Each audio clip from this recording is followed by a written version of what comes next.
bukan dengan sebab campuran. Satu dia panggil kait tak lazim. Satu sebut air air mineral, buah bilah air mineral. Baca buat teh. Orang tak panggil air mineral teh. Tak, orang tak panggil. Orang panggil teh. Mineral tu orang tak sebut dah. Air hujan tak sebut, air sungai tak sebut, air telaga tak sebut. Itulah dia panggil air yang mutlak daripada qaid lazim. Tapi kalau air sirap Bandung, sirap tak tinggal. Air sirap limau, sirap tak tinggal. Air limau susu, orang tak buat air. Saja susu buah limau berketul kan. Jadi putih lalu. Tak faham sudah apa sebut. Pasal dah sebut bila ada campur dengan benda lain, dia akan jadi kait, dan kait tu dia kait lazim. Dia tak boleh nak buang. Jadi air tu yang jadi tak mutlak. Air teh, air teh susu, teh Bandung, teh tarik, teh tak hilang. Kalau hilang pun dia jadi istilah kat kita kan. Cukup lagu rasa boleh faham tu, mudah ya. Macam mana pun nak bagi faham air yang mutlak daripada qaid lazim, ataupun dipanggil air yang mutlak, air yang mutlak daripada qaid yang munfak, tu istilah yang lain. Munfak maksudnya munfak tu daripada infaka yang fakku, munfakun, munfakin hatta ta'tiyahumul bayinah kalau dalam Quran. Asal infaka yang fakku, infikak tu mana fak terbuka. Qaid yang mutlak daripada qaid yang munfak, qaid yang dibuka. Maksudnya tu istilah lain lah kalau dalam kitab. Kalau disebut qaid munfak apa dia munfak? Istilah munfak qaid yang boleh dilepaskan, qaid yang boleh dibuka, qaid yang boleh dileraikan. Contoh air sungai, tak sebut sungai tak apa.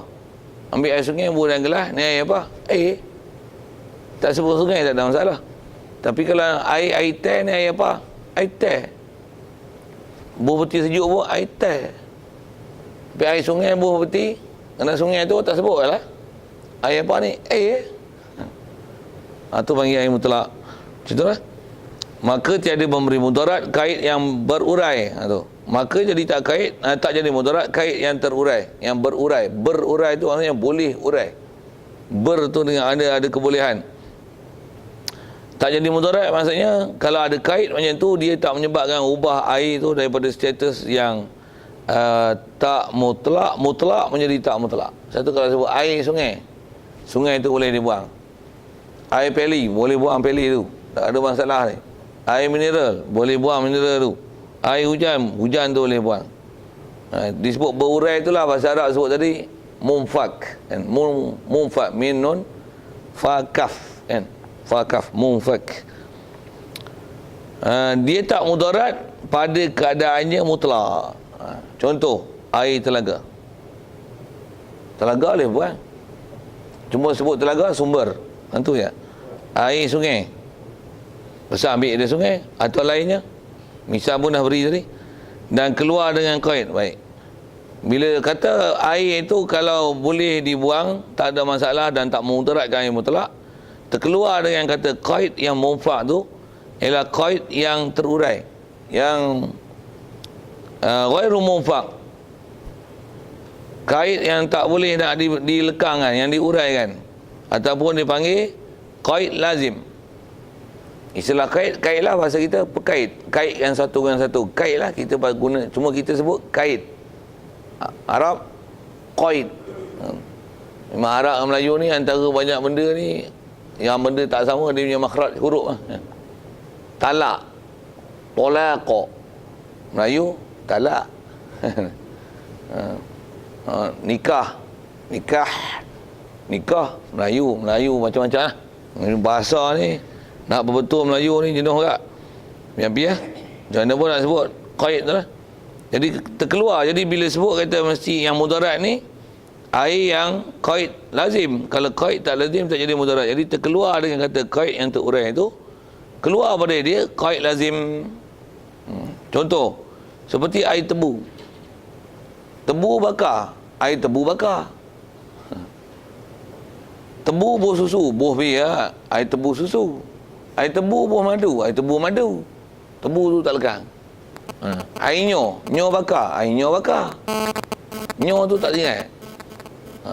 Jadi yang tu adalah dipanggil air yang ada qaid lazim. Dia bagi air tebu, air nyo dan umpamanya. Okey, siap. Jadi air-air macam tu istilah dia tak mutlak. Jadi air tebu tak mutlak. Air sungai mutlak. Kalau orang tanya pasal apa lah mutlak ke air sungai? Ada kait. Air tebu ada kait juga. Pasal apa air sungai mutlak? Air tebu tak mutlak. Jawab. Jawab dengan istilahnya. Jawab dengan istilah ni. Macam mana jawab? Pasal apa air sungai mutlak, air tebu tak mutlak? Padahal dua-dua ada kait. Sungai boleh buat, sungai tu air tebu tak boleh buat. Kalau istilah lazim tak lazim nak kata macam mana? Air sungai tu air qaid tak lazim. Air tebu air qaid lazim. Bahasa lain sebut munfa' ni, air tebu air qaid wairu munfa'. Tak boleh nak dibuka, tak boleh buang. Air sungai air qaid munfak. So kalau kita kaedah jawab fiqh ni, jawab dengan istilah. Satu bila orang tak ngaji istilah, dia tak faham bahasa tu. Apa dia? Munfak, fak, mana tak apa. Bukan fak, hak budak-budak muda dia tunjuk yang macam tu. Malu nak sebut. Fak. Tu tak faham sudah. Orang kadang-kadang orang lama kan dia faham tu. Saya reti kan lah. Tuan-tuan faham kan saya sebut apa ni? Tak faham tak? Biar pergi. Saya sebut munfak tu ada fak tu. Faham sekali lagi soal. Fak faham tak? Macam tak fahamnya, saya agak tak faham. Orang lama tak faham. Budak-budak lah ni sebut dia gelak siap. Saya dulu pernah bukan mengajar, ceramah dia pun panggil. Ceramah Maulidur Rasul lah kan. Kita ada sebut jari duk kira 5. Kita juga ada 3 perkara. 1, 2, tinggal macam ni budak gelak. Apa dia budak gelak? Kita pun tengok dah padam budak gelak tunjuk ke ni. Tak faham? Tuan-tuan tak faham. Orang lama tak faham. Budak-budak moden kan, tengok dia gelak habis. Tu ustaz mencarut kata dia. Mencarut. Tak faham. Tak faham. Saja sebut begitu. Asal dah sebut munfak tu ya. Munfak. Baik. Jadi kalau ikut itu adalah air mutlak. Satu kalau kita atas sebut sikit air yang atas nama lazim tak lazim tu. Selalu orang tanya macam ni, kalau air yang dalam kita orang pergi hutan tu, kadang pergi cari rotan, ada air dalam rotan tu. Cuma rotan ni kaedah nak ambil air dah, dia kena potong sini, kena potong ujung. Kalau potong belah ni dia keluar air sikit je lah. Air yang dalam rotan tu, tambah lepas hujan. Kalau kita potong, tengok dia punya sambung ujung tu, potong belah ni, turun air. Nak tanya air tu, air dalam batang rotan ada air kan? Soal lah. Air mutlak tu. Adakah air dalam rotan tu macam air tebu? Ke air dalam rotan tu macam air yang dalam batang buluh?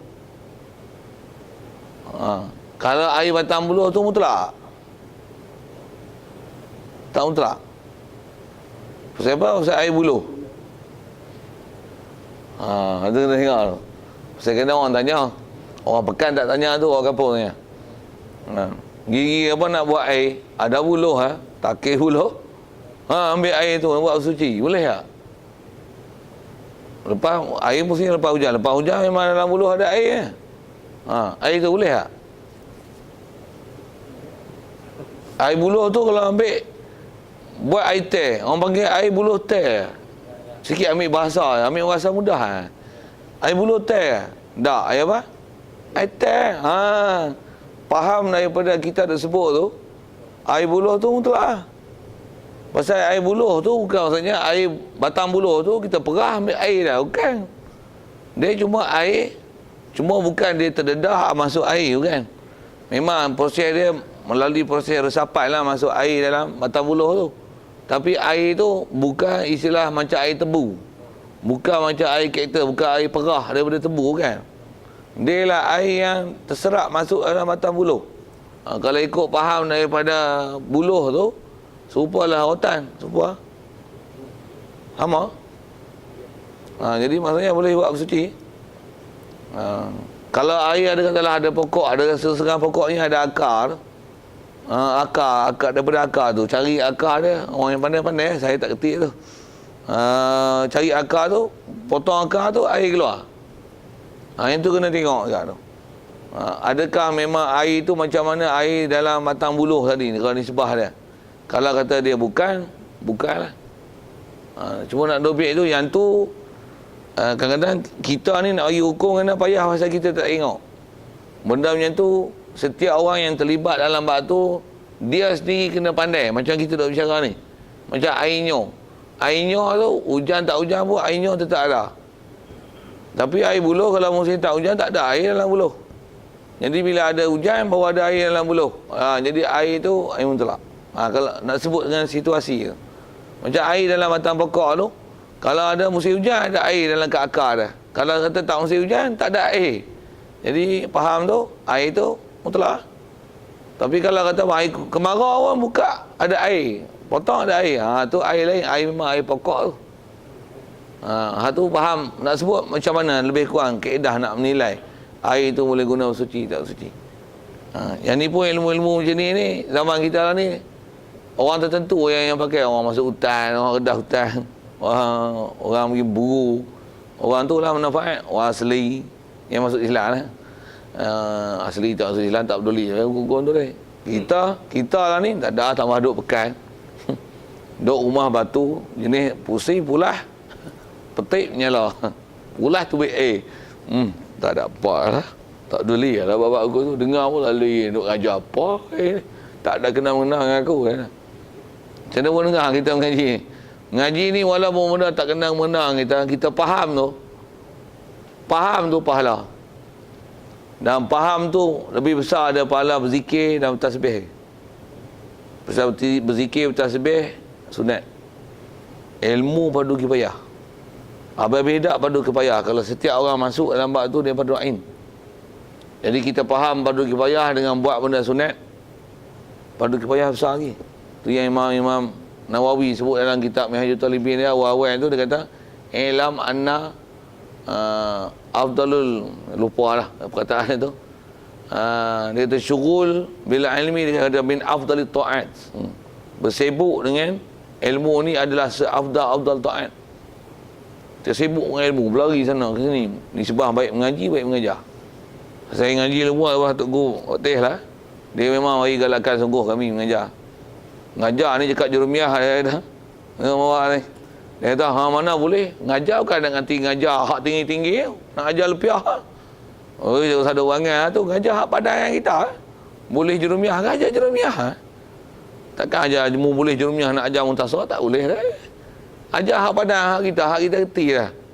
Ajar tu. Boleh dah tu. Kami pula dulu. Nak sebut tak kata kita duk sibuk dengan mengajar ni di afdalul ta'at. Kalau sebut sembahyang duha dengan mengaji besar tu yang ada hukum bila ada majlis ilmu, masuk masjid, ada majlis ilmu, mu tak payah tahiyatul masjid, duduk weh. Pasal tahiyatul masjid sunat. Berbanding dengan khutbah jemaat, masuk masjid, tu kena sembahyang. Pasal apa? Pasal apa pula khutbah jemaat kena sembahyang tahiyatul masjid? Kena sembahyang boleh qobliyah Jumaat tu. Pasal tahulah tak menepati tu, tapi kenapa pula suruh sembahyang pula? Kalau majlis ilmu duduk je. Kalau khutbah tak payah duduk. Temu tak boleh duduk, mu kena sembahyang. Pasal apa? Apa beza dia? Nilai sikit. Ada yang melenggung sikit, orang tak tahu kerti tak kerti tu. Pasal apa? Memang kadang orang tanya apa, pasal apa pula majlis ilmu kena duduk, khutbah tak boleh duduk? Maksudnya khutbah kena sembahyang sunat tahiyatul masjid. Kalau guna tahiyatul masjid lah. Kalau nak atas qobliyah Jumaat, qobliyah Jumaat lah.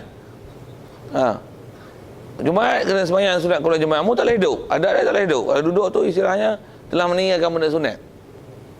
Itu khutbah tu. Pasal apa majlis ilmu kena duduk. Tak payah sembahyang tahiyatul masjid. Tahiyatul masjid kan, sembahyang duha kan, boh pi kalau duduk dalam masjid untuk buat buat kuliah duha di masjid tu. Kalau sembahyang qabliyah apa ada mu main majlis ilmu duduk tu. Tapi khutbah itu masjid. Boleh juga. Menung melenggung sikit, ambil 2 minit sikit. Melenggung sikit. Siapa ni? Khutbah tak boleh soal jawab. Tak belajar, tak masuk dalam belajar. Dengar aja. Dia dengar. Tak kenyang, tak kenyang. Cubaan yang bagus. Okey. Tapi rasa tak tepat ke tu. Ilmu tu penting. Tu bila dengar khutbah jemaah tak ada ilmu ke? Dengar khutbah jemaah tu tak ada ilmu ke? Betul lah, tapi khutbah jemaah tu tak ada ilmu ke? Tu dia khutbah jemaah tu. Tak ada ilmu ke tu? Saya sebut tu, apa beza tu antara khutbah jemaah dengan majlis ilmu? Khutbah wajib dengar. Majlis ilmu tak wajib dengar. Khutbah ada? Ada agak ilmu lah tu. Kalau pandang segi informasi kan. Ilmu dari segi sudut informasi tu. Ada agak jalan tu. Apa beza ni? Ulama kita syarah lama dah kot kita tak bisa jumpa. Beza tu. Dia sampai huruf 1 huruf 2 huruf kita ajar pun. Tak, dia Jepang tu dah, tapi tak kendaki skema markah. Markah tak boleh bagi tu.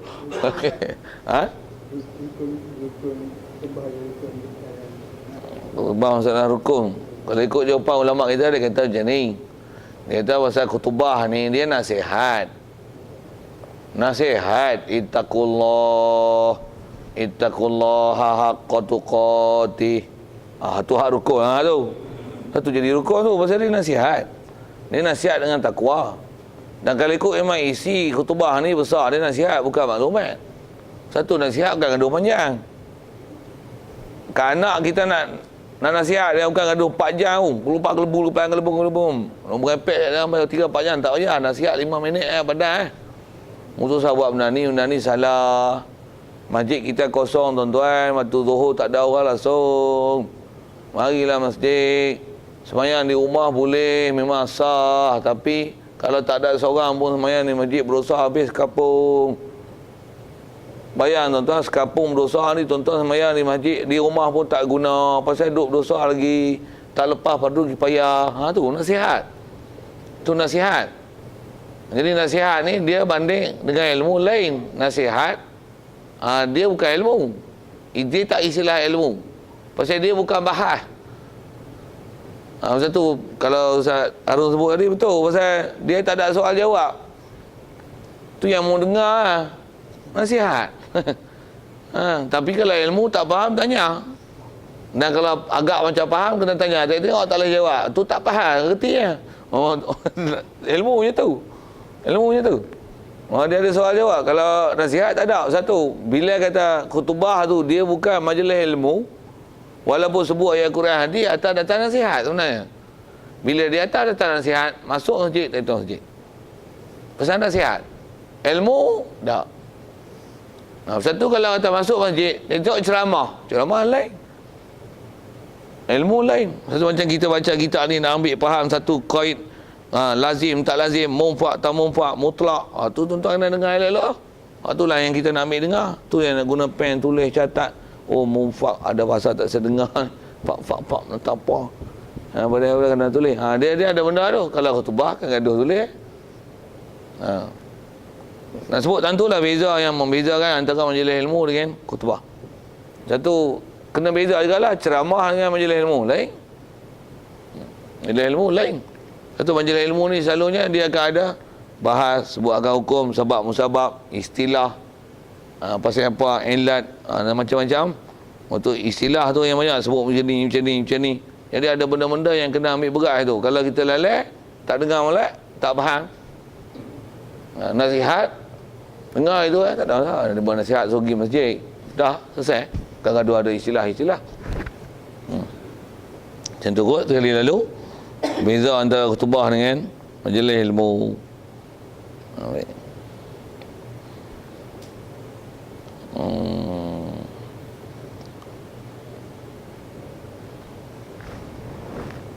Jadi asal duk sebut tadi tu tak majlis ilmu apa tu pasal nak sebut tentang kita duk mengaji ni, kalau atas nama ilmu, ilmu tak ada hak sunat, ilmu tak fardu ain fardu kifayah. Lepas tu kalau kata ngaji buat ni, tak kena mengena dengan kita dah. Walaupun tak kena mengena, faham dia tu pahala lebih besar daripada tasbih dan zikir. Ya. Lepas tu tak sebut ke masjid, iaitu masjid apa dan sebagainya ni. Satu kalau ada orang duk baca Quran ni, lah ni, kita duk ajar ni, dia kata buat apa pergi dengar benda macam ni? Bukan ada kena mengenal dengan aku. Ataupun katalah belajar fiqah, belajar apa? Belajar bab hamba. Apa hamba tak ada lah. Bukan ada perang lah orang Islam kafir yang kita duk tahu orang kafir jadi hamba kita. Tak ada lah. Walaupun tak ada, mu boleh faham hukum tu besar lagi fadilat daripada mu duk berzikir. Tu jangan tak faham. Satu kita duk belajar surah duk tasrif. Kalau contoh lah kan. Fa'alna. Duk ngapai apa? Pak pahala lah. Pahala dia lebih besar daripada mu sebut subhanallah, alhamdulillah, Allahu akbar. Okey itu. Baik, itu bahagian air pertama lah. Macam mana pun, ikut soal itu tentang ilmu mutlak tu. Walaupun kalau ikut, tak susah mana buat tu.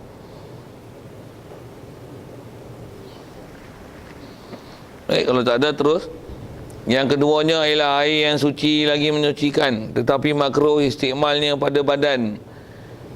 Makruh istimal lah. Istimal tu bahasa Arab. Maksudnya dimakruhkan menggunakannya air ini pada badan orang. Makruh guna pada badan. Badan pun badan orang. Dari segi hukum dia suci menyucikan. Dari segi kategori dia masih mutlak. Cuma mutlak macam ni dia ada kait air mutlak yang musyammas. Istilah Arabnya disebut macam itulah. Maksud musyammas ni air yang terjemur panas matahari. Matahari pun matahari terik, negeri panas, terjemur pun dalam bekas yang selain pada terjemur dalam bekas logam yang lain daripada emas perak. Dobit dia sekali lalu itu. Air musyammas ni ialah air terjemur panas pun panas terik, negeri yang panas, terjemur dalam bekas logam yang lain pada emas dan perak. Itu baru nama musyammas. Jadi dari sisi hukum dia suci lagi menyucikan, tapi nisbah nak guna pada badan orang, maksud badan orang, badan manusia makruh. Ya.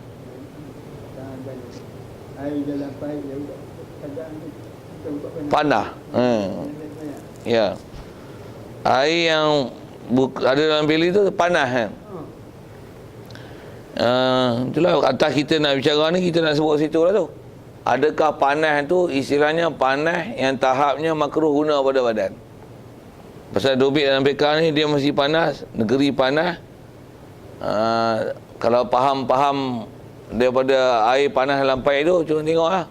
Adakah memang panas tu pasal air tu duduk dalam batang peli paip logam, ataupun dia duduk dalam paip lah ni lah, paip apa tu, paip hitam tu, paip poli ke PVC ya.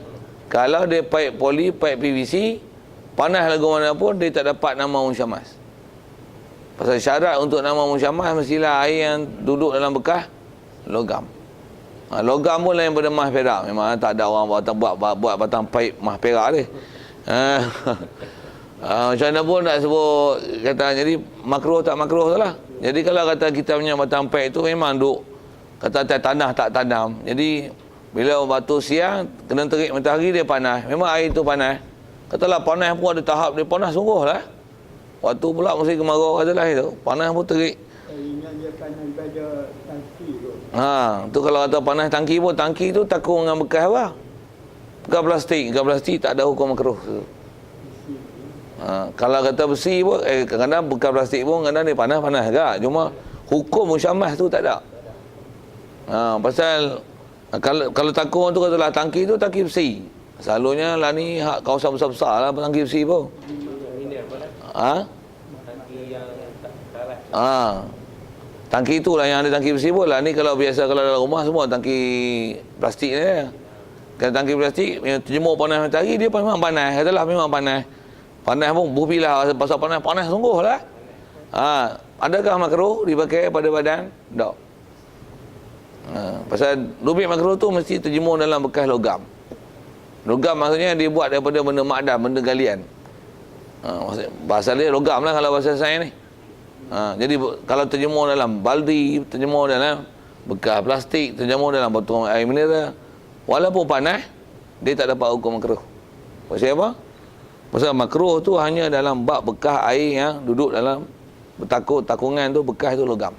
Logam tu pakai aluminium ke, besi ke, apa sajalah istilah-istilah nama logam ni. Tembaga ke apa ke, lain pada emas perak. Dia akan jadi hukum makruh.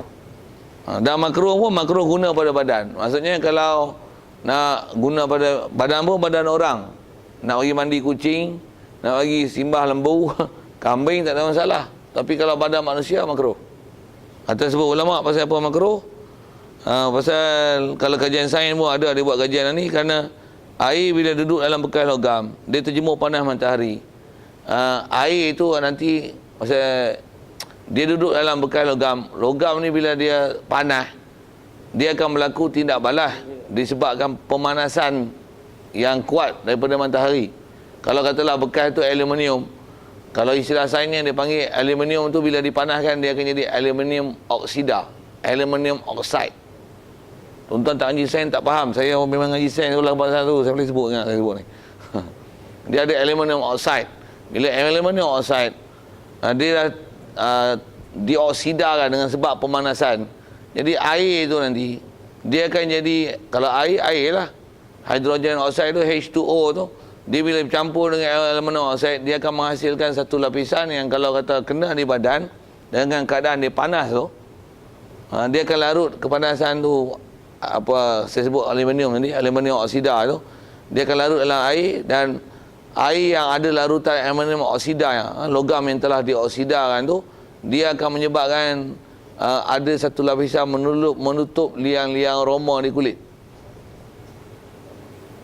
Yang roma ni benda halus lah di kulit ni. Dia akan menyebabkan, antara akibat dia jangka masa panjang, dia boleh menyebabkan penyakit sopak.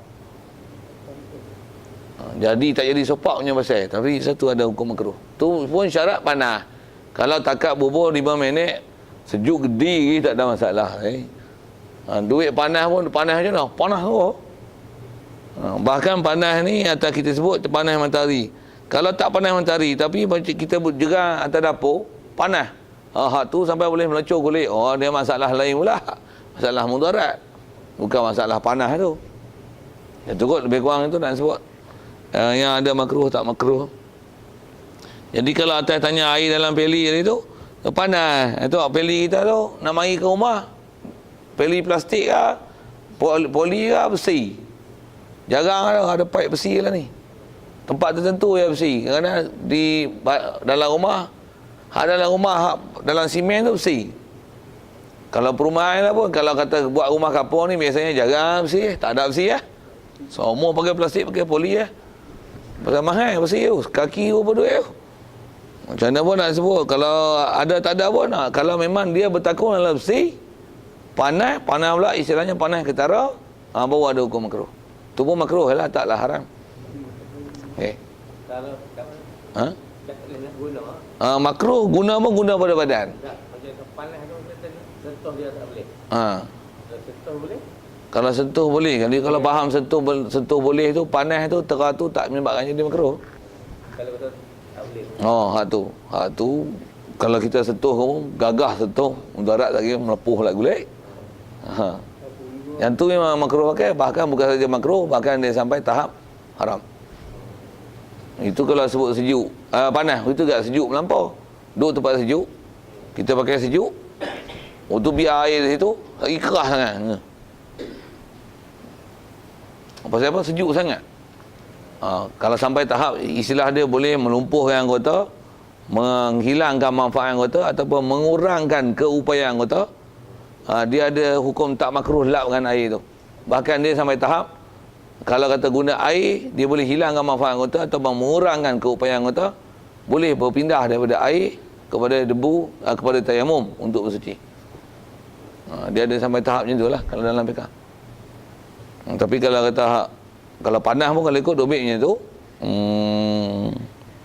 kalau sampai istilahnya kalau guna tu melepuh kulit pasal terlalu panas, duduk tempat panas sungguh, Dari segi bersuci boleh tukar pada debu. Kalau kata tak sampai tahap tak boleh nak disejukkan. Kalau boleh sejuk, lindung apa, satgi tunggu sat dia sejuk, boleh pakailah. Tak ada lah boleh pakai debu. Okey. Baik. Jadi makruh pakai pada badan orang, pada badan manusia. Pasal apa? Yang ditakutkan atasnya, atas orang yang memakai air yang nama terjemur panas matahari yang nama makruh pakai ni, ditakut atasnya penyakit sopak.